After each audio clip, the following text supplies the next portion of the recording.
Rebirth of strangers love episode 4। तुम सबको इंतजार करवाने के लिए सॉरी।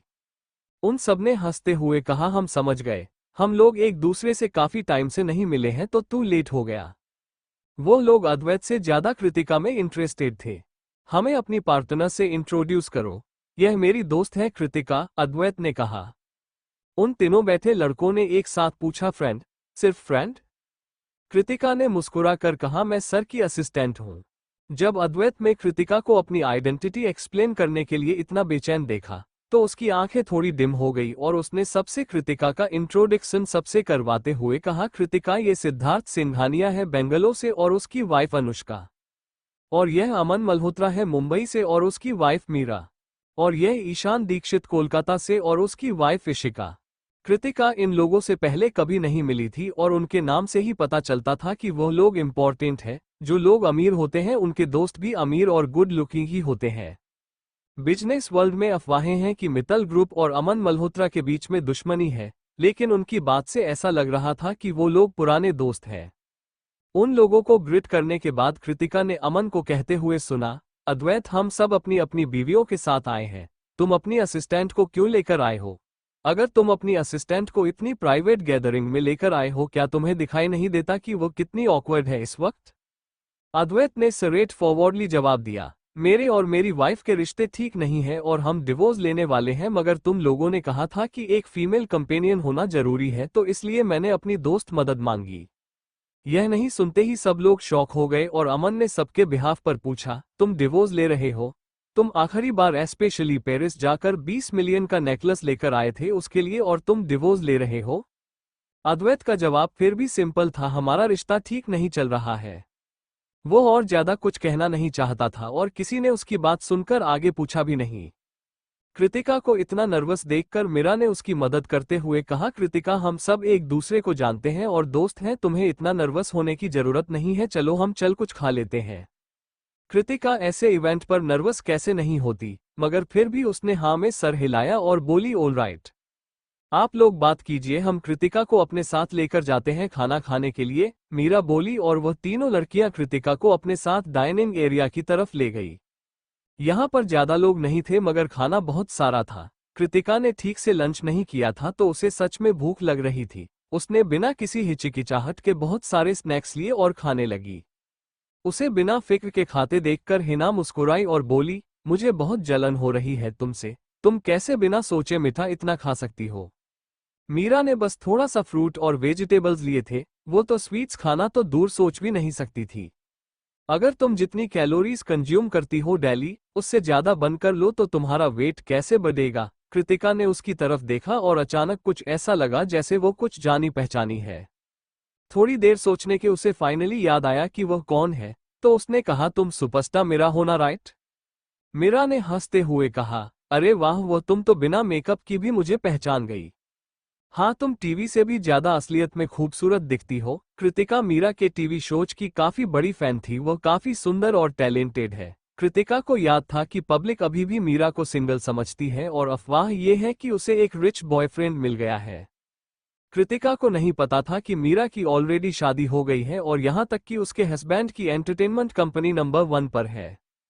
वो लोग बातें कर ही रही थी, तभी अमन वहां आ गया और उसने उनके बगल में बैठते हुए मीरा के गाल पर किस कर लिया। उसके बाद मीरा ने उसे एक फ्रूट खिला दिया।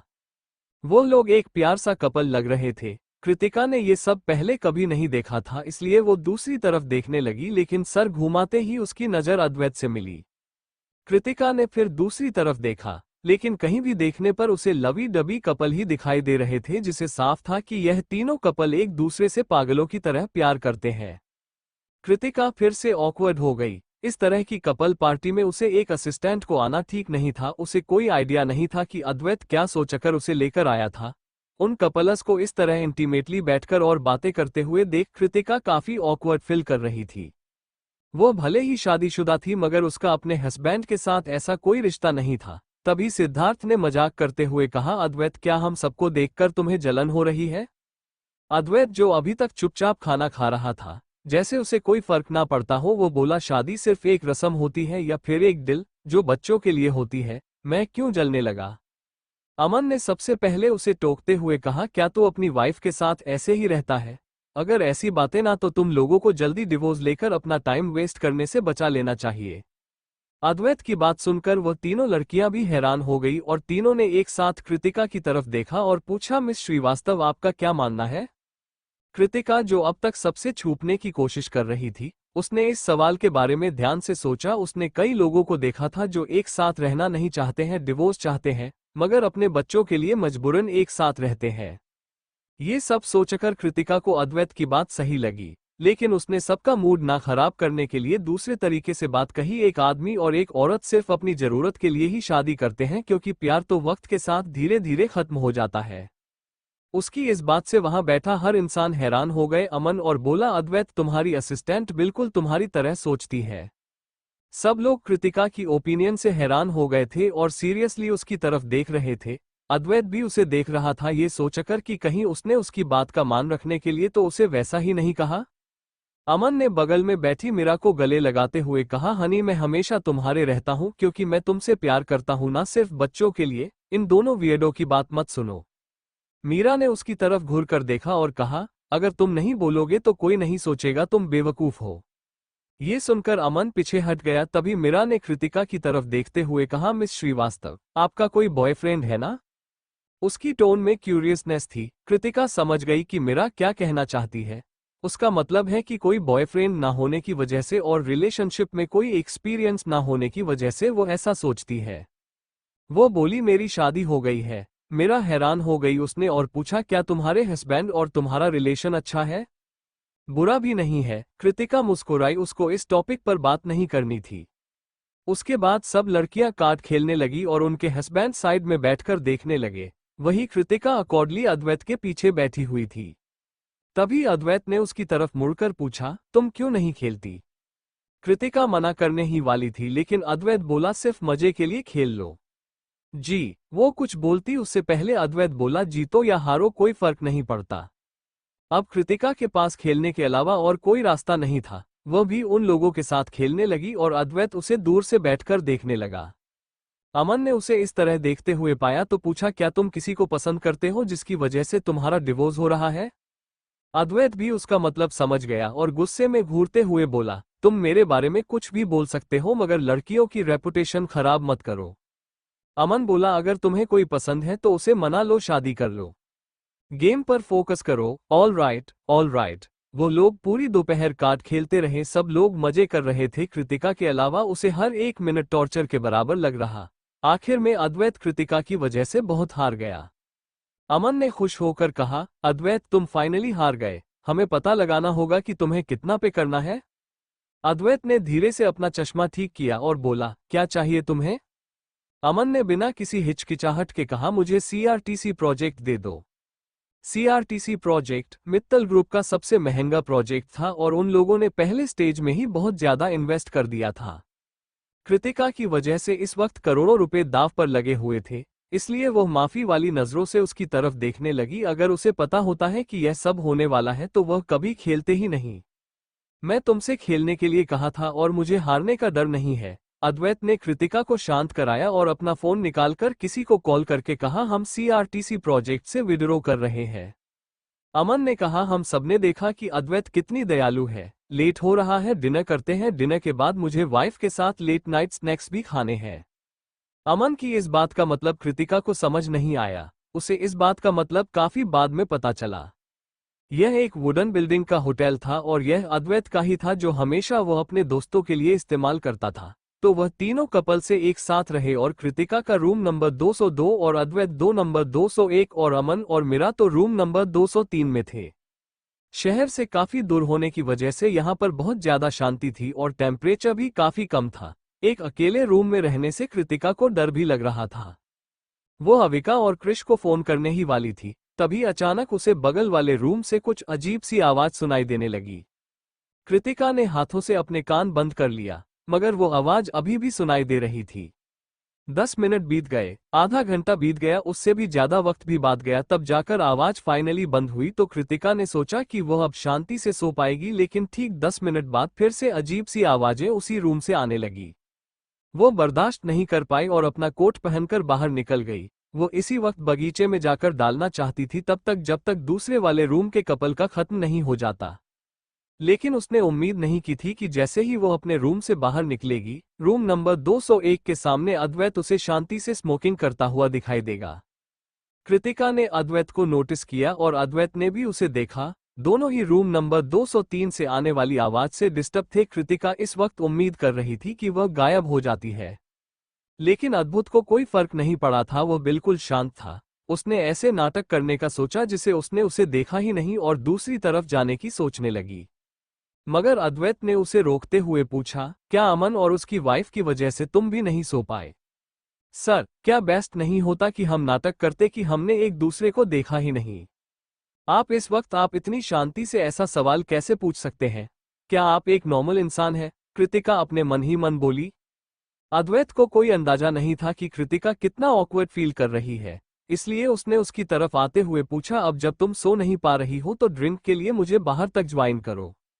कृतिका ने हाँ में सर हिलाया। ओके, यहाँ से ज्यादा तो कोई भी जगह बेहतर रहेगी। सीढ़ियां 203 नंबर रूम के बाहर से होकर गुजर रही थी। जब वो लोग बाहर से होकर गुजर रहे थे तो अंदर से आने वाली कपल की बातें वो लोग साफ सुन सकते थे। फाइनली वो लोग बाहर चले गए तो थोड़ी शांति मिली।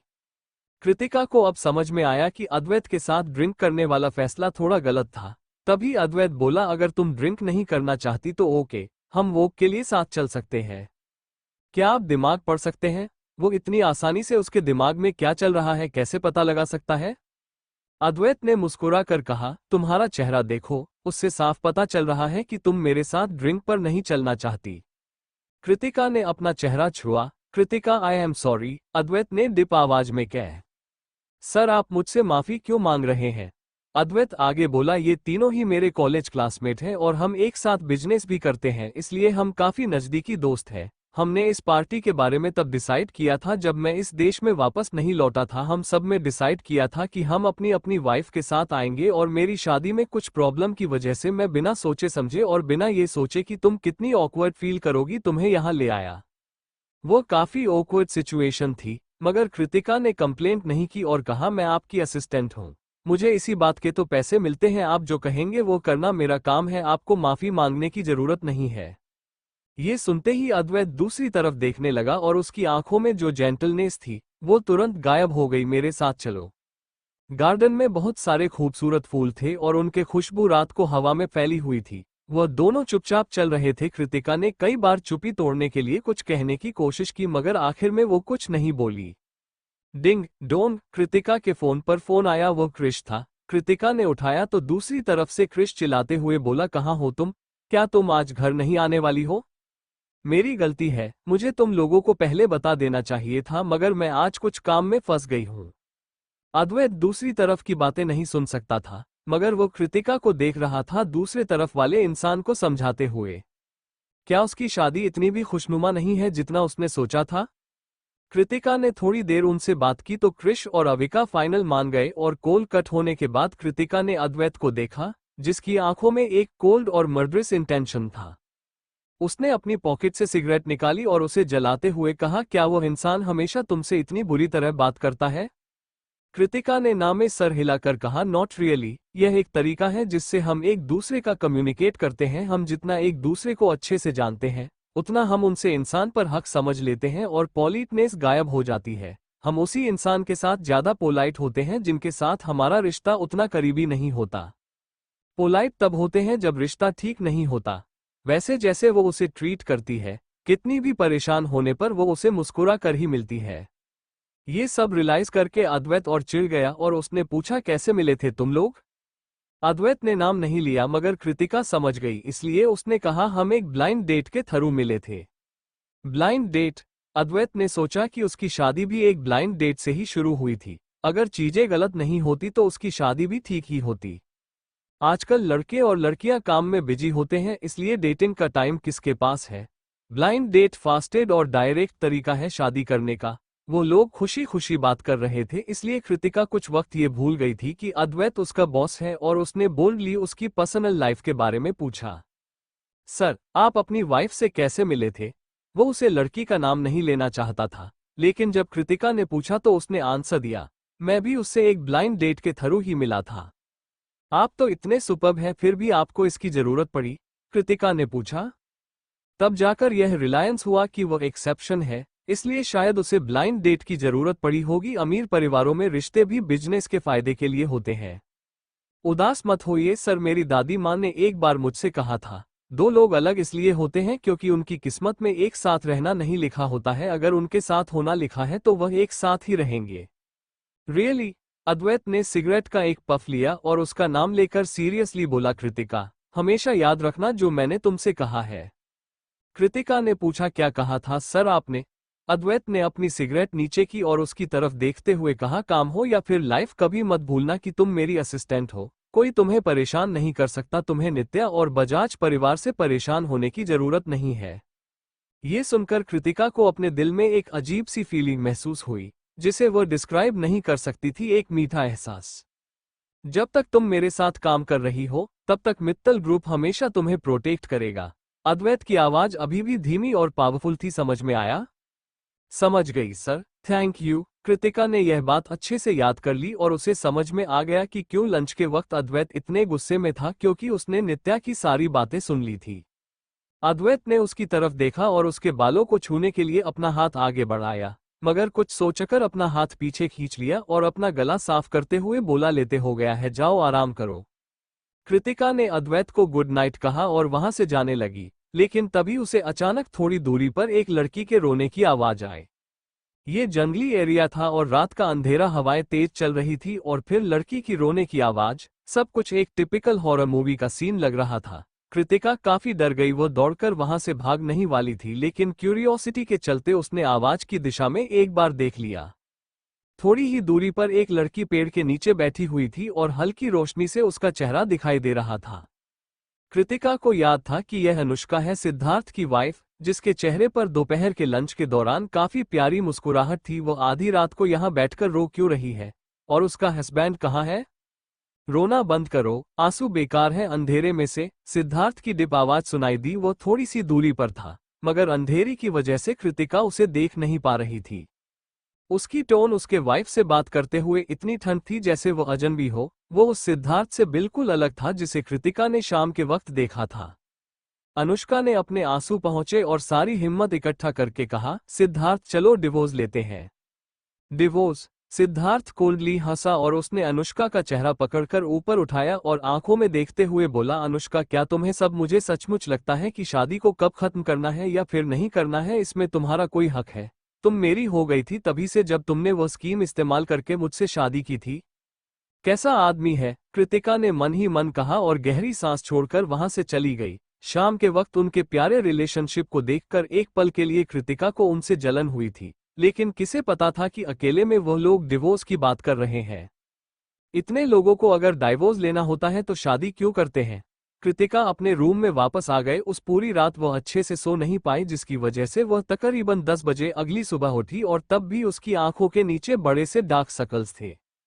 अमन और उसकी वाइफ मीरा के आवाजों ने उसे बहुत परेशान किया था, लेकिन अगले दिन भी अमन ने उसे देखकर मजाक उड़ाया, मिस श्रीवास्तव, आपकी आंखों के नीचे इतने बड़े बड़े डार्क सर्कल्स कैसे? कृतिका ने उसे घूरकर देखा। क्या उस आदमी को नहीं पता कि यह सब उसी की वजह से है? फिर अमन ने अद्वैत की तरफ देखते हुए पूछा, अद्वैत, तुम्हें तो पता होगा राइट? अद्वैत का बात करने का बिल्कुल मूड नहीं था। वो बोला, तुम्हें अपना मुंह बंद रखना चाहिए। लेकिन इतनी लंबी थकावट भरी रात के बाद कम से कम तुम्हें उसे सोने देना चाहिए था। इतनी जल्दी उठाने की जरूरत थी? उसकी बातों का मतलब ऑब्वियस था। अगर कृतिका इस वक्त नहीं बोली तो उसके बारे में अफवाहें जरूर फैलेगी। वो बोली, मिस्टर मल्होत्रा, मैं सिर्फ सर की असिस्टेंट हूं, तो प्लीज अपने शब्द का ध्यान रखिए। और अद्वैत भी ठीक उसी वक्त अपनी कोल्ड आवाज में बोला, अमन, लड़कियों के बारे में ऐसी भदे मजाक नहीं करते।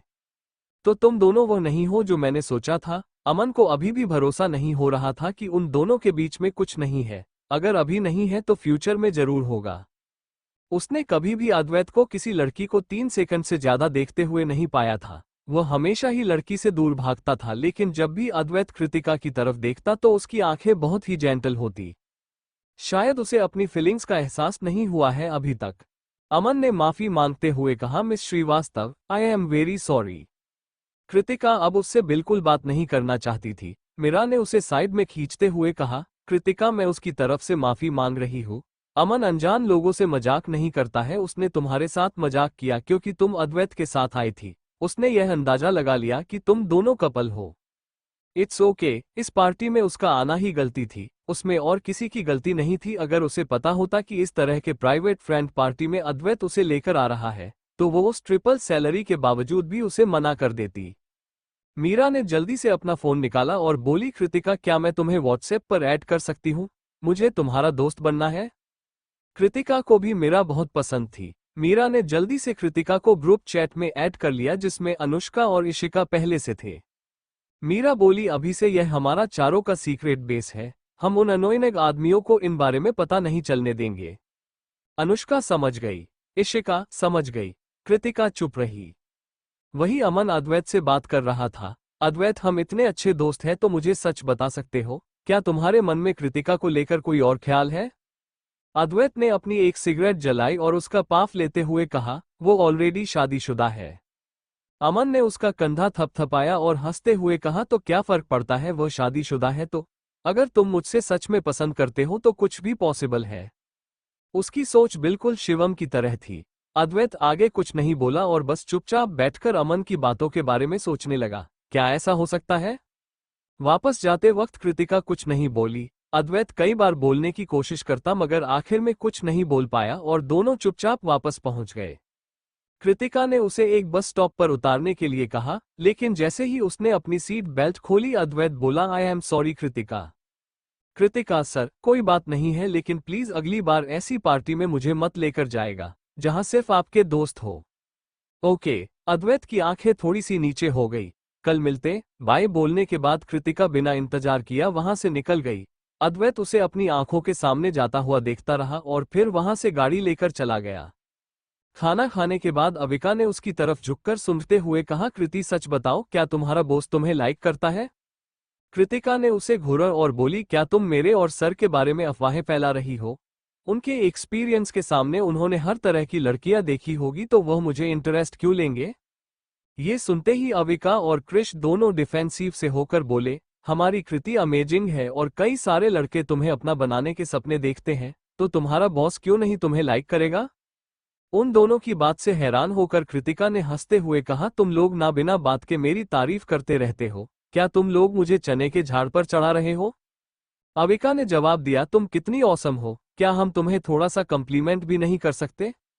क्रिश भी बोला, एग्जैक्टली। कृतिका अचानक से सीरियस हो गई और बोली, अगर कोई लड़का और लड़की साथ साथ काम करते हैं तो उनके बारे में गलत ही क्यों सोच रहता है? क्रिश, में और तुम तकरीबन 20 साल से एक साथ है ना, क्या हमारे बीच में कोई प्यार जैसा रिश्ता है? तभी अविका ने जवाब दिया, क्या हम क्रिश को एक लड़का मानते भी हैं? कृतिका बोली, बिल्कुल नहीं। क्रिश गुस्से में बोला, देखो लड़कियों, अपनी बातों को ध्यान में रखकर बोलो। कृतिका गहरी सांस छोड़ी और पूछा, तुम दोनों को हमेशा क्यों लगता रहता है कि मेरी और मेरी बॉस के बीच में कुछ चल रहा है? अविका ने पूछा, क्या कुछ है? मैं मजाक नहीं कर रही हूँ, मैं सीरियसली पूछ रही हूँ। अविका ने जवाब दिया, अभी बिकॉज मैंने बहुत सारी नॉलेज पढ़ी है जिसमें एक पावरफुल सीईओ अपनी सिक्योरिटी के प्यार में पड़ जाता है। इमेजिन करो, तुम्हारा हस्बैंड अगर इतना हैंडसम और पावरफुल सीईओ होगा तो कितना मजेदार होगा एक साथ काम करना। मुझे तो सोचकर ही बहुत अच्छा लगता है। कृतिका बोली, हमेशा की तरह तुम ख्याली पुलाव पकाओ। क्रिश, तुम बोलो। क्रिश बोला, अगर मैं बोला तो तुम गुस्सा हो जाओगी। कृतिका बोली, बोलो, मैं गुस्सा नहीं करूंगी। क्रिश बोला, मैं भी अविका के सीनरियो में ही इंटरेस्टेड हूं। अब कृतिका स्पीचलेस हो गई। वो गुस्सा होना चाहती थी, वो उन दोनों को ठीक से एक्सप्लेन नहीं देख पाई मगर बहुत सारे ऐसे कारण सोच लिए जिसकी वजह से लोग उसे और अद्वैत को लेकर कपल जोक करते थे। पहला कारण, काम की वजह से वो अद्वैत के सबसे नजदीक रहने वाली लड़की थी। दूसरा कारण, वो थोड़ी बहुत सुंदर थी और जब दो अच्छे लुक्स वाले लड़का और लड़की एक साथ हो तो लोग अपने आप ही ज्यादा सोचकर अंदाज लगने लगते हैं। वह भी तो ऐसी ही है, अगर कोई खूबसूरत कपल रास्ते पर दिखाई दे तो वो उन्हें एक नज़र में दोबारा मुड़कर जरूर देखती है। ब्रेकफास्ट करने के बाद क्रिश और अविका उनके कॉमिक स्टूडियो चले गए। उनके जाने के बाद कृतिका भी बाहर निकली और एक शांत रास्ते पर गई। तभी दो टकले इंसान पहले से पार्क गाड़ी से उतरे और उन्होंने कृतिका का रास्ता रोकते हुए उसे गाड़ी में धक्का देकर बिठाते हुए कहा, मिस श्रीवास्तव, हमारी मैडम आपसे मिलना चाहती है, प्लीज हमारे साथ चलिए। वो लोग काफी एग्रेसिव थे और उसकी परमिशन बिल्कुल नहीं ले रहे थे। बस उसे फोर्स करके अपने साथ ले जाना चाहते थे। कृतिका ने अपने बैग के अंदर अपने फोन पर पकड़ मजबूत करके किसी को मदद के लिए बुलाने के लिए तैयार थी और उसने पूछा, कौन है आपकी मैडम? मिस श्रीवास्तव, जब आप वहां जाएंगी तो आपको पता चल जाएगा। उस टकले आदमी ने कृतिका का एक्शन देख लिया और उसका फोन और बैग दोनों छीन लिया और गाड़ी की पैसेंजर सीट पर डाल दिया। वो रिएक्ट करके पाती उससे पहले ही दोनों आदमी उसके आसपास बैठ गए। कृतिका उनसे छुटने की कोशिश करने लगी मगर नहीं कर पा रही थी। कौन हो तुम लोग? तुम जानते हो कि तुम क्या कर रहे हो? उनमें से एक ने कहा, मिस श्रीवास्तव, अगर आप हमारे साथ कोऑपरेट करेगी तो हम गारंटी देते हैं कि आपको चोट नहीं पहुंचेगी। लेकिन कौन एक किडनैपर की बातों पर भरोसा करेगा? कृतिका ने स्पीकर की तरफ देखा और बोली, यह किडनैपिंग है और यह गैरकानूनी है। अगर तुम लोगों ने अभी मुझे छोड़ा दिया तो मैं ऐसे नाटक करूंगी कि जैसे कुछ हुआ ही नहीं। वो आदमी कृतिका की तरफ ऐसे देखने लगा जैसे वो कोई भी बेवकूफ हो। कृतिका जानती थी कि इस तरह के आदमियों के साथ कानून की बात करना बेकार है। इस वक्त सिर्फ उसे अपने आप को बचाने के बारे में सोचना था। उसका फोन और पर्स दोनों ही आगे की सीट पर रखा हुआ था, इसलिए वो उस तक नहीं पहुंच सकती थी। वो बस हेल्पलेसली गाड़ी को हाईवे से दूर जाता हुआ देखते रही। 2 घंटे बाद वो गाड़ी एक बीच पर पहुंची और उन दोनों ने भी जबरदस्ती कृतिका को गाड़ी से निकलकर एक स्पीड बोट में बैठाया। बार बार स्पीड बोट बदलकर वो लोग एक अनजान आइलैंड पर पहुंचे। दिल्ली शहर में सब लोग जानते थे कि यहाँ से सबसे नजदीकी आइलैंड मित्तल परिवार की प्राइवेट प्रॉपर्टी है और यहाँ पर एक बहुत ही फेमस और लग्जरियस स्टेट है।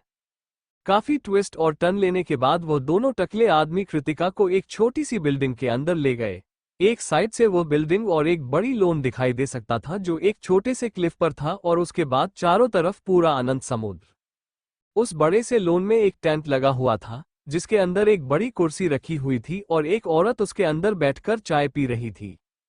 कृतिका ने उसे औरत को देखने से पहले ही दूर से ही अंदाजे से पता लगा लिया कि वो अद्वैत की मां मालती मित्तल है। लेकिन मालती मित्तल उससे क्यों मिलना चाहती है? वो दोनों आदमी कृतिका को उसे औरत के पास ले गए और बोले, मैम हम उसे ले आए हैं और एक तुम लोग जा सकते हो। मालती ने कृतिका की तरफ देखा और मुस्कुराकर कहा, मिस श्रीवास्तव, मैंने आपको अपने घर पर इस तरह बुलाया, आपको बुरा तो नहीं लगा? इस उम्र में भी उसकी स्किन बेल्ट मेंटेन और मेकअप बिल्कुल डेलिकेट था। वो काफी एलिगेंट और ब्यूटीफुल लग रही थी। कोई नहीं बता सकता था कि वो ऑलरेडी 50 साल की हो गई है। आपको मुझसे क्या चाहिए?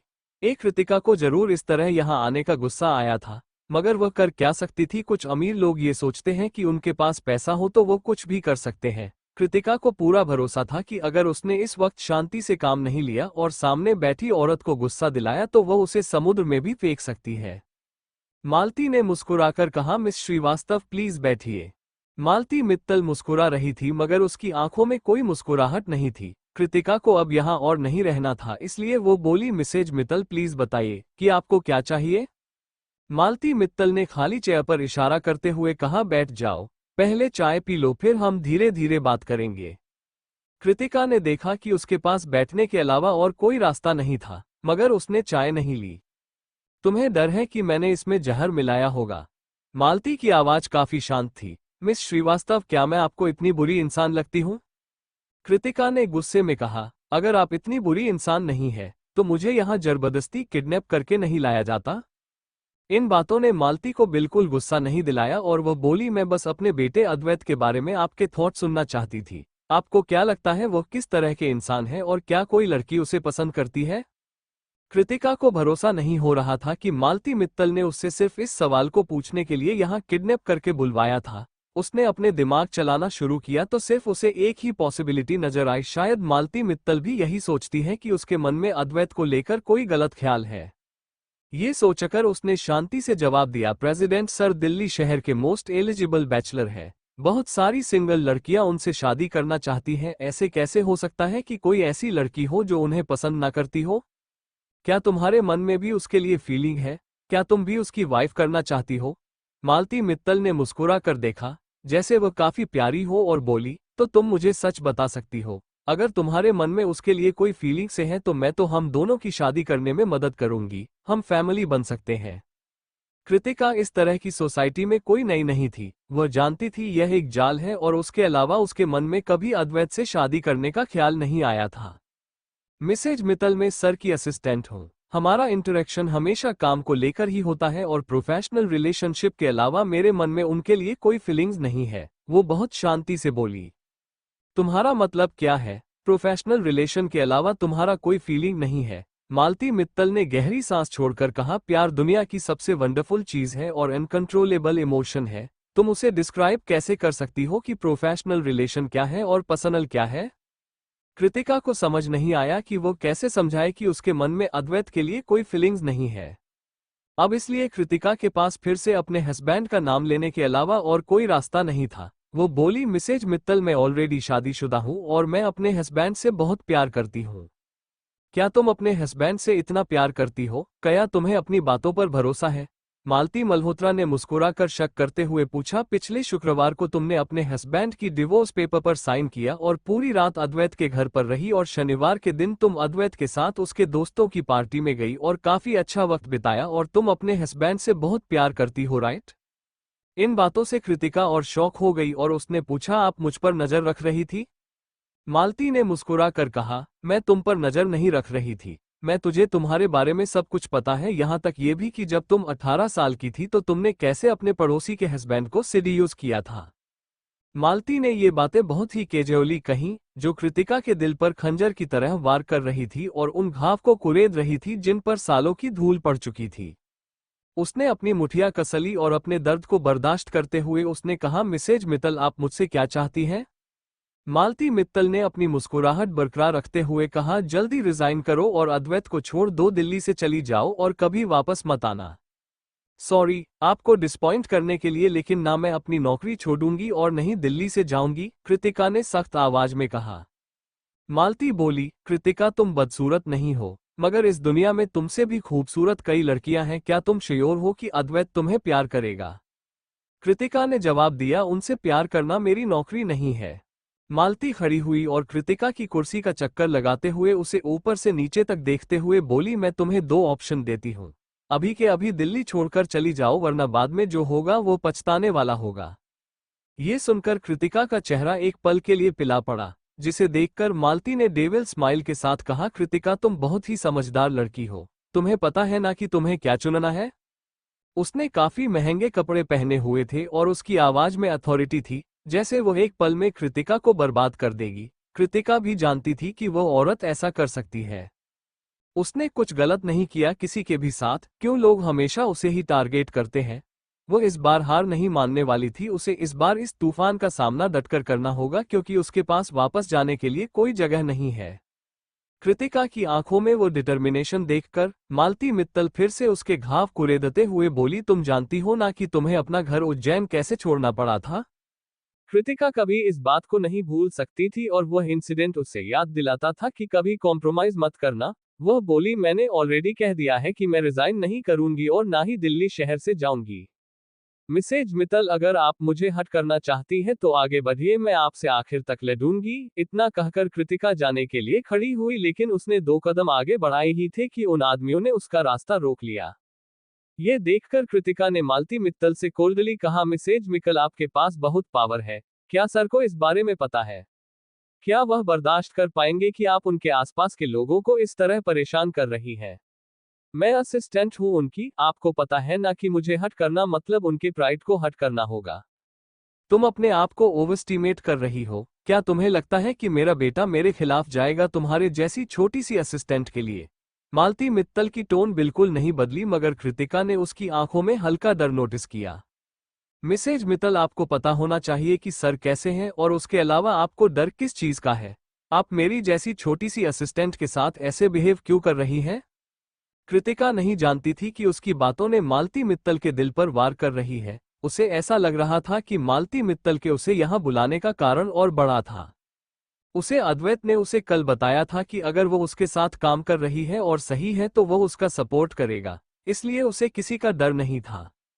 कृतिका की बात ने मालती मित्तल को थोड़ा डराया और फिर उसने अपने आदमी को देखकर कहा, रमेश, मिस श्रीवास्तव को वापस ले जाओ। All right madam. कृतिका उसके साथ वहां से चली गई। तभी एक और बूढ़ी औरत जिसका नाम रानी था, वो वहां आए और बोली, मैम, क्या आपको डर है कि छोटे सर इस छोटी सी असिस्टेंट के प्यार में पड़ जाएंगे? मालती मित्तल, जो अभी तक मुस्कुरा रही थी, उसका गुस्सा बाहर आ गया और उसने चाय का कप तोड़ते हुए कहा, कौन सी असिस्टेंट? ये लड़की वही है जिसकी शादी उसे बुढ़िया ने अद्वैत से करवाई थी और वो इस वक्त उसकी लीगल वाइफ है। अगर मैंने उसके साथ कुछ किया ना तो सच अपने आप बाहर आ जाएगा। क्या? रानी शॉक हो गई। उसे नहीं अंदाजा था कि कृतिका अद्वैत की वाइफ हो सकती है। कृतिका वो लड़की है जिसे हम ढूंढ रहे थे और हमें नहीं मिल रही थी। उसे बुढ़िया को डर था कि मैं अगर उस लड़की के बारे में जान गई तो उसे परेशान करूंगी, इसलिए वो उसे काफी अच्छे से प्रोटेक्ट कर रही थी। इसीलिए 1 साल में कुछ भी क्यों न करने पर मुझे अद्वैत की वाइफ का नाम नहीं पता चला। मालती ने अपने आप को शांत करने के लिए एक गिलास पानी पिया और बोली, लेकिन हैरानी मुझे तब हुई जब मैं अद्वैत के असिस्टेंट की इन्वेस्टिगेशन की और मुझे पता चला कि उसका हस्बैंड अद्वैत ही है। यह न्यूज़ बहुत शॉकिंग थी। रानी को बिल्कुल भरोसा नहीं हो रहा था कि कृतिका छोटे सर की वाइफ है, तो उसने अभी तक छोटी सर को अपनी आइडेंटिटी क्यों नहीं बताई? मालती बोली, इस लड़की को हम समझना हमारी बेवकूफ़ी होगी। उसने इतनी मेहनत की और अद्वैत के करीब आ गई ताकि उसके मन में अपने लिए फीलिंग्स जगाए और जब सही वक्त आएगा तो अपनी आइडेंटिटी रिवील करेगी ताकि मित्तल खानदान की बहू बन जाए। लेकिन उससे एक गलती हो गई। उसने उम्मीद नहीं की थी कि अद्वैत सचमुच अपनी वाइफ के साथ एक अच्छी जिंदगी जीना चाहता है और इस वजह से अद्वैत ने किसी और को अपनी वाइफ समझ लिया, जिसकी वजह से उसे वाइफ गलत लगी और अब वो उसे डाइवोर्स जाता है। फाइनली रानी सब समझ गई और उसने पूछा, मैम अब हम क्या करेंगे? उन्होंने ऑलरेडी डिवोर्स पेपर साइन कर दिए हैं और 1 महीने में ही उनका डाइवोर्स हो जाएगा और उसे दिन उन्हें मिलना तो ही होगा। इसलिए मुझे डर है कि कृतिका उसी दिन का इंतजार कर रही है। मालती मित्तल को सबसे ज्यादा इसी का डर था, इसलिए उसने आज कृतिका को यहाँ बुलाया था। हमें किसी भी तरह करके इस महीने उनके मिले बिना उनका डिवोर्स कंफर्म करवाना होगा और कृतिका के बारे में फैलाई गई अफवाहें सच करनी होगी। मैम, मैं अरेंज कर देती हूँ। रानी जाने के लिए मुड़ी, लेकिन उसे कुछ दूरी पर अद्वैत खड़ा दिखाई दिया, जिसे वो डर गई और बोली, छोटे सर। न सिर्फ रानी डरी थी बल्कि मित्तल भी नर्वस हो गई थी। अद्वैत कितनी देर से वहां है और कितनी बातें सुनी है उसने उनकी। मालती ने सीरियसली अद्वैत की तरफ देखा। वो 2 साल बाद उससे मिल रहा था और उसके एक्सप्रेशन देखकर कोई भी नहीं बता सकता था कि वह क्या सोच रहा है। अद्वैत ने उसकी तरफ कोल्डली देखा और कहा, अनमोल, इस औरत को लेकर जाओ यहां से।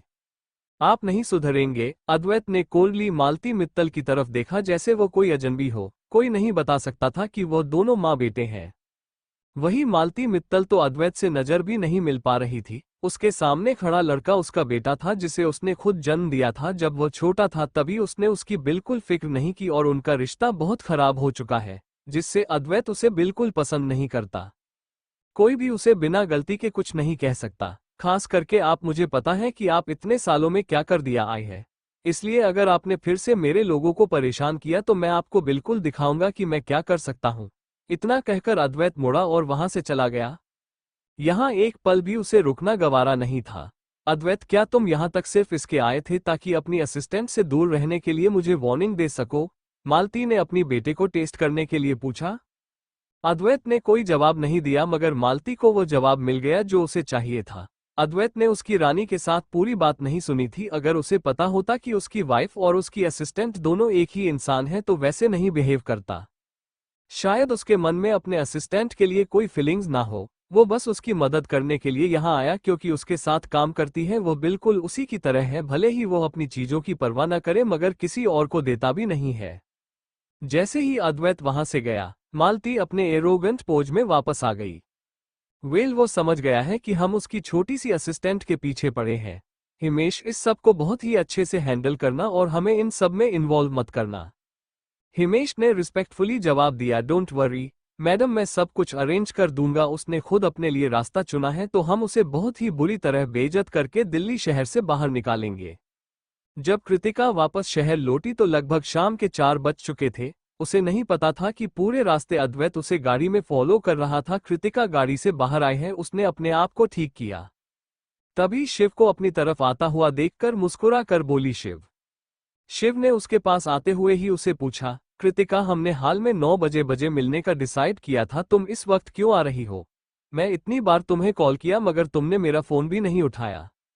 कृतिका हमेशा ही अपने काम को लेकर काफी रिस्पॉन्सिबल रहती थी और उसने कभी भी किसी भी एक बात की वजह से कृतिका को 5 मिनट भी लेट होते हुए नहीं देखा था। शिव ने सोचा कि शायद अद्वैत ने उसे कोई और काम करने के लिए कह दिया हो, इसलिए उसने इस बात को आगे नहीं बढ़ाया था, लेकिन उसे वापस आता हुआ देखकर उसने पूछ लिया, कृतिका ने मुस्कुराकर कहा, आई एम सॉरी, मैं बस एक पर्सनल मामले में फंस गई थी। क्या सारे मेहमान आ गए हैं? हाँ, सारे मेहमान आ गए हैं और सर अभी तक नहीं आए। जैसे ही शिव ने अपनी बात खत्म की है, उसे दूर से अद्वैत वहां आया। सर, दोनों ने एक साथ अद्वैत को ग्रिट किया। अद्वैत ने एक नज़र कृतिका की तरफ देखा लेकिन कुछ बोला नहीं और डायरेक्ट अंदर चला गया और कृतिका और शिव भी जल्दी जल्दी से फॉलो करने लगे। पूरा पार्टी हॉल बहुत अच्छे से सजाया गया था और चारों तरफ बातें हो रही थी। अद्वैत अपने बिजनेस पार्टनर से बातें कर रहा था और कृतिका और शिव ठीक उसके पीछे पीछे थे। बाकी बिजनेस पार्टनर से बातें करते करते लगभग 2 घंटे बीत गए। बिजनेस पार्टनर्स के बाद जब अद्वैत अपने दोस्तों से मिलने लगा तो कृतिका और शिव को उसके साथ रहने की जरूरत नहीं थी, इसलिए उन्होंने फाइनली ब्रेक मिला। कृतिका ने एक वेटर से एक जूस लिया और एक शांत कोना ढूंढ लिया और अपनी हाई हील्स निकालकर आराम करने का सोचा। लेकिन जैसे ही वो बैठी, उसे कुछ किसी की घूरती नजर अपने आप पर महसूस हुई। उसने मुड़कर देखा तो वहां पर नित्या खड़ी थी। आज नित्या ने एक रेड इवनिंग गाउन पहना हुआ था और भीड़ के बीच में वह काफी आई कैचिंग लग रही थी। जब तक अद्वैत नहीं आया था तब तक सबको यही लग रहा था कि वो अद्वैत की फ्यूचर वाइफ है, इसलिए सब उसके आसपास घूम रहे थे। लेकिन जैसे ही अद्वैत आया, सबका अटेंशन अद्वैत और उसके असिस्टेंट पर चला गया। नित्या भी अद्वैत की तरफ देख रही थी मगर उसने उसे पर कोई ध्यान नहीं दिया। अद्वैत ने उसे इग्नोर किया मगर लगातार कृतिका की तरफ देखे जा रहा था जो हमेशा उसके साथ साथ थी। नित्या को लगता था कि वो कृतिका से हर मामले में बेहतर है। कृतिका बस एक असिस्टेंट है और उसी की वजह से वो हमेशा उसके साथ रहती है और सब लोग उसे एडमिरिंग नजरों से देखते रहते हैं। अद्वैत उसे इग्नोर कर रहा है, इस बात में नित्या को गुस्सा दिला दिया और जब उसने कृतिका को अकेले देखा तो वो उसके पीछे यहाँ आ गई। वो कृतिका के बगल में आकर बैठी और फिर अपने पैर को सहलाते हुए एरोगेंटली बोली, कृतिका मेरे पैर में दर्द हो रहा है, मुझे जूस चाहिए। कृतिका ने उसे पूरी तरह से इग्नोर किया और अपना जूस पीने लगी। नित्या को कभी किसी ने इस तरह इग्नोर नहीं किया था। उसने कृतिका के गिलास पर तेजी से मारते हुए कहा, क्या तुम बहरी हो? कृतिका ने उसके हाथ को पकड़ा और धीरे से झुककर बोली, मिस बजाज, किसने आपको हक दिया कि आप मुझे ऑर्डर कर सकती हैं? नित्या कृतिका के एटीट्यूड से हैरान हो गई और उसने चिल्लाते हुए कहा, तुम बस एक असिस्टेंट हो, क्या तुम्हें नहीं पता कि मैं तुम्हें दिल्ली से बाहर निकल सकती हूँ? एक और इंसान जोर से दिल्ली से बाहर निकलवाना चाहता है। कृतिका ने हंसते हुए कहा, मैं अद्वैत सर की असिस्टेंट हूं और मैं उन्हीं का ऑर्डर फॉलो करती हूं। अगर आपको मेरे ऊपर ऑर्डर चलना है तो पहले उनकी वाइफ बनिए, तब तो मैं आपके शूज भी पॉलिश कर दूंगी, उसमें कोई प्रॉब्लम नहीं होगी। नित्या चिल्लाने की वाली थी, तभी अचानक उसकी आंखों के कोने से उसे अद्वैत दिखा जो साइड में थोड़ी दूरी पर खड़ा था। उसे अचानक एक आइडिया आया और उसने अपनी आंखें ब्लिक करके झूठी आंसू बहते हुए कहा, कृतिक, मैं प्रॉमिस करती हूँ कि मैं अब अद्वैत को परेशान नहीं करूंगी। क्या मुझे तुम छोड़ देगी? मेरे हाथ में बहुत दर्द हो रहा है। कृतिका ने पीछे नहीं देखा था मगर वो जानती थी कि कोई ना कोई यहाँ जरूर आ रहा है और शायद वो अद्वैत ही होगा। उसने पीछे मुड़कर देखा तो अद्वैत वही अपने हाथ क्रॉस करके खड़ा था, जैसे वो कोई शो देख रहा हो। उसने नित्या का हाथ छोड़ा और बोली, सर। अद्वैत। नित्या रोते हुए बोली, कृतिका को ब्लेम मत करो, वो मुझे हर्ट नहीं करना चाहती थी। कृतिका खुद को रोक नहीं पाई और हंसी, वो बहुत बड़ी बेवकूफ है। मैं उसे क्यों ब्लेम करूंगा? अगर वो तुम्हें जानबूझकर भी हिट करेगी तो इसमें कोई बड़ी बात नहीं है। शुक्र मानो कि तुमने उसे हर्ट नहीं किया है, वरना। अद्वैत ने इतना कहकर नित्या के राइट हैंड की तरफ देखा और धीरे से अपनी सिगरेट निकालकर स्मोकिंग करने लगा। अद्वैत ने सिर्फ कुछ बातें कही थी लेकिन उसमें बहुत डिटेल इंफॉर्मेशन थी। डर के मारे नित्या का चेहरा पीला पड़ गया और उसने जल्दी से अपना राइट हैंड पीछे छुपा लिया। नित्या, गेम स्टार्ट होने वाला है, तुम यहाँ क्यों आ गई अचानक? दिशा ठीक उसी टाइम आई और अद्वैत और कृतिका को देखकर मुस्कुरा कर कहा, गुड इवनिंग। अद्वैत ने उसकी तरफ नहीं देखा लेकिन कृतिका ने मुस्कुरा कर कहा, गुड इवनिंग। दिशा ने प्यार से देखा, उसका हाथ पकड़ कर कहा, हम ना यहाँ पर एक रोल प्लेइंग गेम खेलने वाले हैं। भाई कृतिका, क्या आप हमें ज्वाइन करोगे? तुम लोग जाओ, मुझे नहीं खेलना है। कृतिका एक जगह पर आराम से बैठकर मालती मित्तल से कैसे डील करनी है ये सोचना चाहती थी। अद्वैत में भी तुरंत मना करते हुए कहा, मुझे इंटरेस्ट नहीं है। ठीक है, फिर तो हम जा रहे हैं खेलने। दिशा वहां खड़ी नित्या को अपने साथ खींचकर ले जाते हुए कहा, नित्या, तुम्हारे हाथ ठंडे क्यों हैं? नित्या कुछ नहीं बोली। ठंडा? उसने ऑलमोस्ट अपना हाथ खो दिया था। कृतिका और अद्वैत दोनों को जाते हुए देखते रहे और आखिर में वो दोनों ही वहां बच गए। Sir thank you. अद्वैत ने कहा था कि उसे किसी से डरने की जरूरत नहीं है, बजाज परिवार से भी नहीं, और आज उसने अपने एक्शन से बता दिया कि वो उसकी बातों पर भरोसा कर सकती है। तुम गेम क्यों नहीं खेलना चाहती? अद्वैत की डिप और मैग्नेटिक आवाज कृतिका कानों में पड़ी। वो उसके इतना करीब था कि उसके बीच में सिर्फ कुछ इंच की दूरी थी। कृतिका उसके परफ्यूम की खुशबू महसूस कर सकती थी, जिसे वो थोड़ी नर्वस हो गई और तुरंत साइड हट गई। अद्वैत ने उसके छोटी सी मूवमेंट को नोटिस किया और सोचा कि कैसे आज नित्या का डराने पर भी वह बहादुर बनी रही, लेकिन उससे डर रही है। इसलिए वो बोला, क्या तुम कोई ऐसी बात है जो तुम मुझे बताना चाहती हो? कृतिका कुछ बताना तो चाहती थी मगर उसमें हिम्मत नहीं थी। रास्ते में किस तरह हिमेश ने उसे डराया था उसे याद था। मिस श्रीवास्तव, अगर आपके मन में छोटे सर को इस बारे में बताने का ख्याल आए तो उससे पहले उज्जैन में अकेले रह रही है अपनी दादी माँ के बारे में सोच लीजिएगा। आपके पास कोई है आपको प्रोटेक्ट करने के लिए, मगर उनके पास कोई नहीं है। कृतिका ने ना में सर हिलाया और फिर अपने हाई हील्स पहनते हुए बोली, सर मैं अभी जाती हूँ गेस्ट को चेक करने के लिए कि वह ठीक है या नहीं। लेकिन अद्वैत की बात ने उसे रोक दिया। I am sorry. कृतिका पीछे हैरानी से मुड़ी और उनकी आंखें मिली। अद्वैत ने भारी आवाज में कहा, आई एम सॉरी आज जो कुछ भी हुआ उसके लिए, मगर मैं वह मामला संभाल लूंगा, वह तुम्हें दोबारा परेशान नहीं करेगी। तुम शांति से काम कर सकती हो। कृतिका के दिल में जो हेल्पलेस और डर था वो अद्वैत की बातों से तुरंत दूर हो गया। उसकी आंखों में आंसू आ गए, लेकिन उसने जल्दी से उन्हें काबू कर लिया। उसकी आंखें और नाक लाल थी मगर वो अद्वैत के सामने रोकना नहीं चाहती थी। अद्वैत ने सोचा कि अगर वो उसका हस्बैंड होता तो वह उसे टाइटली गले लगाकर बोल सकता था कि जब तक वह है तब उसे डरने की जरूरत नहीं है, मगर वो बस उसका बॉस है और कृतिका को गले लगाने का हक उसके पास कभी नहीं आएगा। Thank you. कृतिका ने जल्दी से अपने इमोशंस छुपाए और एक सेंटेंस बोली। उसकी लाइटर टोन सुनकर अद्वैत को भी अच्छा लगा। उसने एक बार फिर से अपना हाथ कृतिका के बाल सहलाने के लिए उठाए, मगर अपने आप को रोक लिया। इस बार फिर से अपने बिहेवियर को उसने काबू किया और ऊपर देखते हुए बोला, अगर तुम यहाँ और नहीं रहना चाहती तो मैं ड्राइवर से बोल सकता हूँ तुम्हें वापस ले जाने के लिए। मुझे गेम ज्वाइन करना है। उसके दिल में जो डर और बेचैनी थी वह गायब हो गई थी, इसलिए उसका मूड काफी अच्छा हो गया था। इसलिए कृतिका बोली, सर क्या आपने कभी मर्डर मिस्ट्री गेम खेला है? नहीं, पर हम कोशिश कर सकते हैं। अद्वैत जैसे भूल गया था कि उसने कहा था कि उसे गेम में कोई इंटरेस्ट नहीं है। वो लोग जल्दी ही उस ग्रुप में पहुंच गए जो मर्डर मिस्ट्री गेम खेलने वाले थे, और उसमें सब लोग अद्वैत के नजदीकी ही थे, जैसे कि प्रियांशु, नित्या, दिशा, शिवम और कुछ अमीर परिवारों के बच्चे जिनके नाम कृतिका नहीं जानती थी। वो लोगों ने जब सुना कि अद्वैत भी उनके साथ खेलेगा तो वह लोग खुश होगा। स्पेशली शिवम। वह बोला, दिशा ने कहा कि तुम हमारे साथ नहीं खेल रहे हो तो मैं काफी डिसअपॉइंट हो गया था। दिशा बोली, लेकिन अभी तो तुम सबसे ज्यादा खुश लग रहे थे। प्लानिंग स्टाफ ने जल्दी से उन्हें मर्डर मिस्ट्री गेम के बारे में बता दिया। कृतिका जानती थी कि यंग लोग पार्टी में ऐसे गेम खेलते हैं, उसने ही तो यह अरेंज किया था। वह भी मान गई। होटल के टॉप फ्लोर पर कई सारे रूम थे और उन सब में मर्डर मिस्ट्री गेम के लिए तैयारी की गई थी। इवेंट का प्लानिंग कंपनी ने कहा था कि स्क्रिप्ट के अकॉर्डिंग उन्हें रियल लाइफ सीनरियो दिया जाएगा। जब स्टाफ ने पूरी तरह अच्छे से गेम के रोल समझा दिया तो सब ने अपने अपने कैरेक्टर की स्क्रिप्ट चूज की, जिसमें कृतिका एक हाउसवाइफ थी और शिवम एक लॉयर, और स्क्रिप्ट के अनुसार वो लोग हस्बैंड वाइफ थे। सब लोगों ने अपनी रोल कंफर्म कर लिए तो शिवम कृतिका के पास जाया गया और उसके कंधे पर एक हाथ रखते हुए बोला, वाइफी। उन्हें गेम के दौरान एक दूसरे को कैरेक्टर के अकॉर्डिंग ही बुलाना था। कृतिका के होठ हिले मगर उसके मुंह से हस्बैंड सब निकल ही नहीं।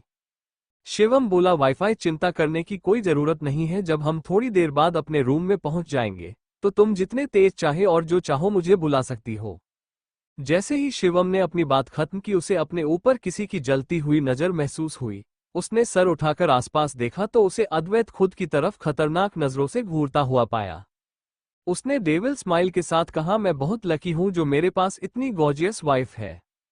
अद्वैत की आंखें छोटी हो गई, उसकी आंखों में गुस्सा साफ दिखाई दे रहा था, लेकिन शिवम ने ऐसे नाटक किया जैसे उसने कुछ नोटिस नहीं किया। जब सबको अपने कैरेक्टर पता चल गया तो सब अपने अपने रूम में जाने लगे।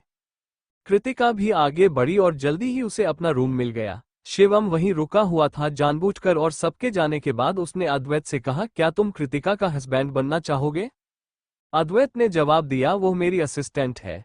शिवम ने अद्वैत के हाथ से स्क्रिप्ट ली और अपनी देते हुए कहा, स्क्रिप्ट में तुम उसके हस्बैंड हो, इसमें मैं तुम्हारी मदद कर सकता हूं लेकिन रियल जिंदगी में नहीं। अद्वैत नहीं वो स्क्रिप्ट ली और कृतिका की तरफ बढ़ने लगा। शिवम ने मुस्कुराकर उसके लंबे लंबे कदमों को देखा और बोला, ओहो, लगता है हमारे ब्रह्मचारी अद्वैत का ब्रह्मचर्य टूटने वाला है। वही कृतिका स्क्रिप्ट देख रही थी और उसने ऊपर ही देखा। अपनी अच्छी याद करने की ताकत की वजह से उसने एक एक लाइन अच्छे से पढ़कर बहुत अच्छे से याद कर लिया था। स्क्रिप्ट पढ़ने के बाद उसने किसी को खड़ा देखा तो अपना सर उठाकर बोली, मिस्टर मलिक। लेकिन उसकी नजर सामने अद्वैत पर गई। वहां शिवम नहीं था। उसने पूछा, सर आप? अद्वैत ने जवाब दिया, शिवम मेरी स्क्रिप्ट ले गया। आप स्क्रिप्ट नहीं पढ़ेंगे? अद्वैत ने जवाब दिया, मैंने ऑलरेडी फिनिश कर दिया। कृतिका स्पीचलेस हो गई। जैसा कि उसे उम्मीद थी, अद्वैत ने स्क्रिप्ट पढ़ने बाद में शुरू किया लेकिन जल्दी खत्म कर लिया। वो लोग आमने सामने बैठ गए लेकिन अचानक कृतिका को काफी गर्मी लगने लगी और उसे पसीना आने लगा। कितनी गर्मी है, कृतिका बोली और उसने अपनी शर्ट की कॉलर का बटन खोला। अद्वैत ने उसकी तरफ देखा और अचानक उसे लगा कि उसके शरीर में भी गर्मी बढ़ रही है और उसका गला सूख रहा है। तभी एक अनाउंसमेंट हुई, पार्टिसिपेंट गेम शुरू हो चुका है और दरवाजे तभी खुलेंगे जब आप लोग मर्डर को ढूंढ लेंगे। अद्वैत को एहसास हुआ कि कुछ गलत है। उसने जल्दी से दरवाजा खोलने की कोशिश की मगर कुछ नहीं हुआ। उसने अपना फोन चेक किया तो उसमें कोई सिग्नल नहीं था। वो बोला, कृतिका। उसकी आवाज हमेशा की तरह थी मगर उसकी आवाज में एक अजीब सी सॉफ्टनेस थी। अद्वैत ने गहरी सांस लेते हुए कहा, आई थिंक किसी ने हमें ड्रग दे दिया है। अद्वैत अपोनेंट को हराने के लिए इस तरह की नीचे हरकत नहीं करता था मगर जिस तरह के शकल में वो था, कोई भी इस तरह की हरकत कर सकता था। उसका दोस्त सिद्धार्थ की भी शादी उसकी वाइफ अनुष्का से इसी तरह ड्रग के नशे में एक साथ रात बिताने की वजह से ही हुई थी। कृतिका की लाइफ हमेशा से ही सिंपल रही थी। जब काम नहीं करती है तो हमेशा घर पर रहकर पेंटिंग करती रहती है, इसलिए उसे इस तरह के ड्रग के बारे में कोई अंदाजा नहीं था। उसने पूछा, डर दिया गया है? किस तरह का ड्रग? अप्रोशिया, अद्वैत ने दांत पीसते हुए कहा। उसके चश्मा के पीछे की उसकी आंखें डार्क हो गई थी। जिसने भी इस तरह की घटिया हरकत कर रहा है उसे कीमत चुकानी होगी। अप्रोडीज, कृतिका बहुत ज्यादा शॉक हो गई। अब उसे समझ में आया कि क्यों उसकी बॉडी अभी थोड़ी स्ट्रेंज बिहेव करी थी। ये गर्मी ही नहीं, उसे ऐसा लग रहा है जैसे हजारों कीड़े उसके ऊपर चल रहा है और वो उन्हें नोच लेना चाहती है। सर, किसने हमें ड्रग दिया है और कब? और उन्होंने जानबूझकर हमें क्यों टारगेट किया? कृतिका को कोई अंदाजा नहीं था और उसके दिमाग में बहुत सारे सवाल थे। जब तुम रूम में आए तो तुम्हें कोई अजीब से खुशबू आई थी। अद्वैत लगा कि हवा में ही कुछ मिला हुआ था।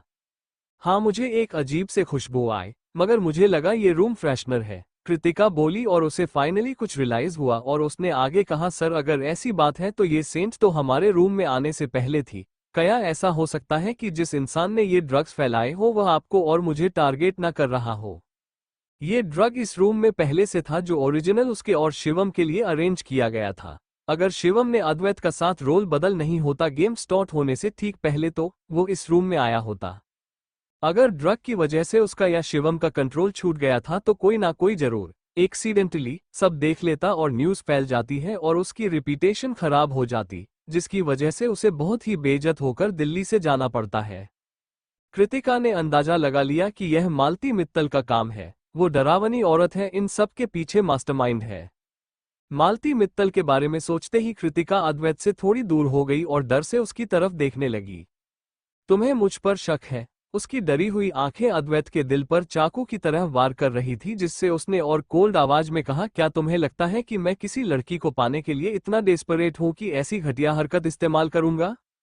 मुझे आप पर शक नहीं है सर, मुझे आपकी मां पर शक है, कृतिका ने एक्सप्लेन किया। मुझे शक है कि वह मुझे इस समय फंसाना चाहती है और शिवम सिर्फ एक हथियार था, लेकिन किसी ने पहले से अंदाजा नहीं लगाया था कि गेम स्टार्ट होने से पहले आप उनके साथ रोल बदल लेंगे।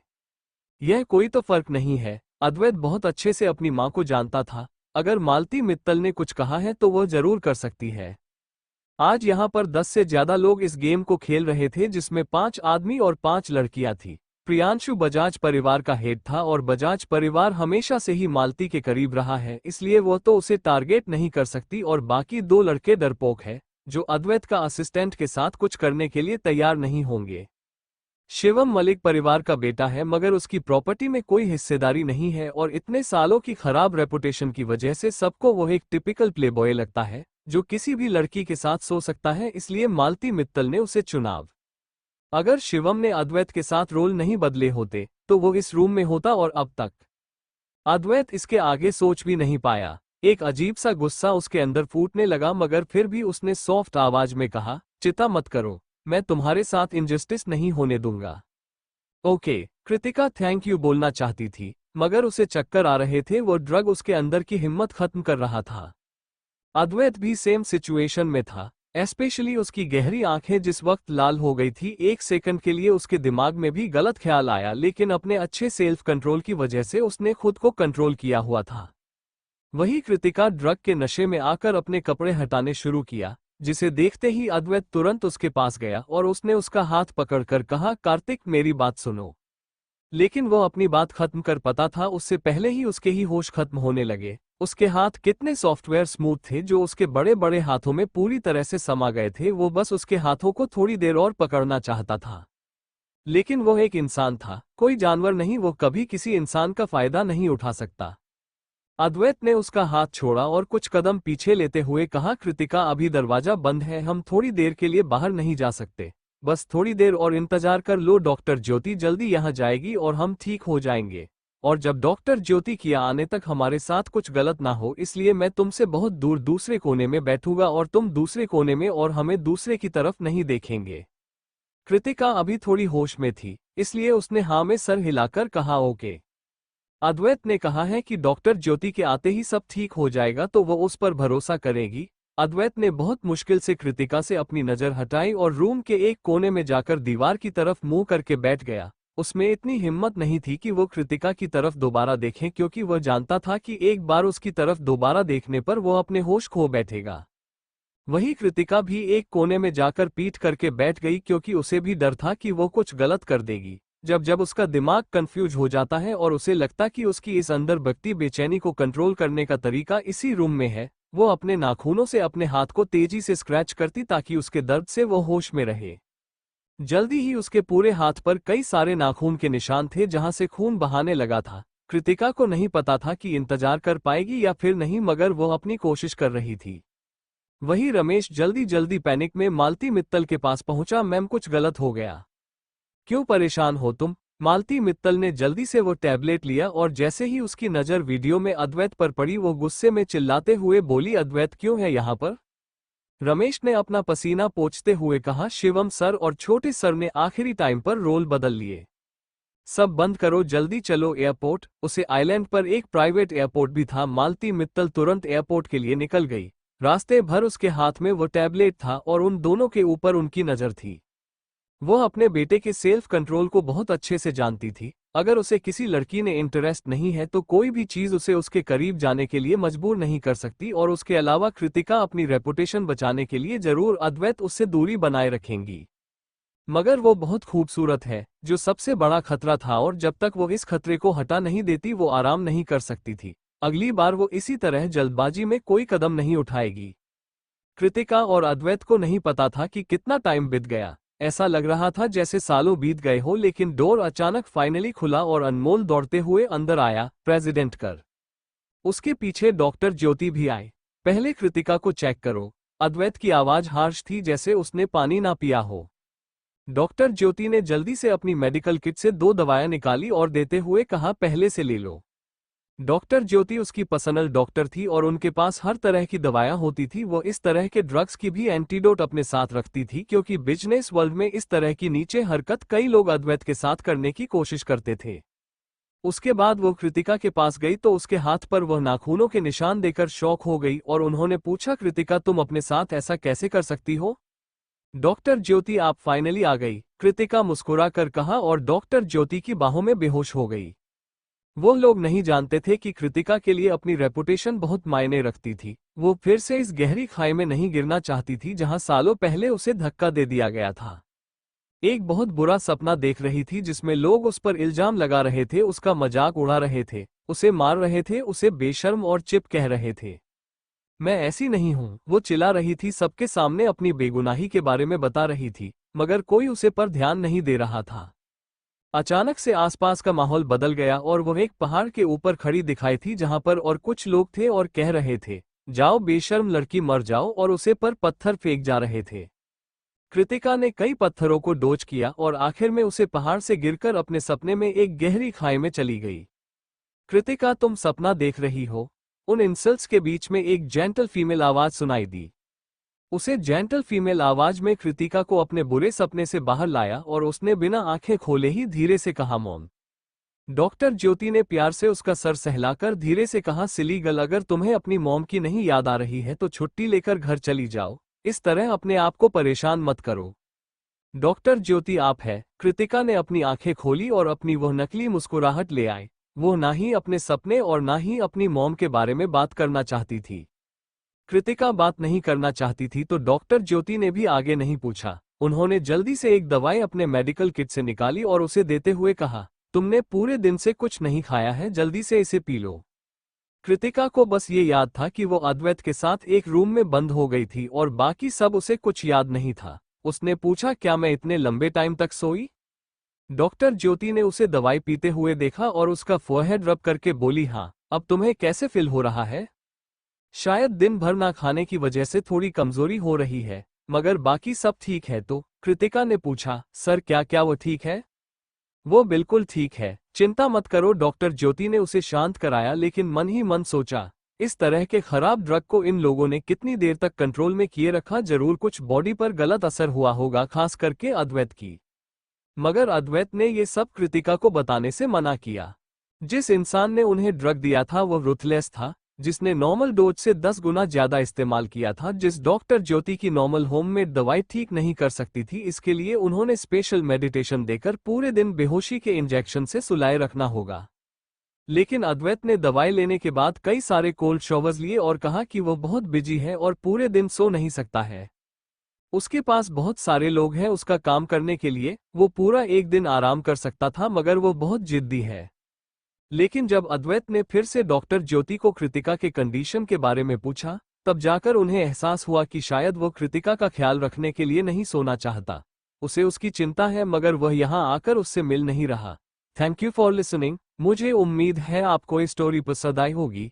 अगर आपको पसंद आए है तो प्लीज़ लाइक और कमेंट करना ना भूलें और मोर स्टोरीज के लिए सब्सक्राइब करें। मिलते हैं नेक्स्ट वीडियो में।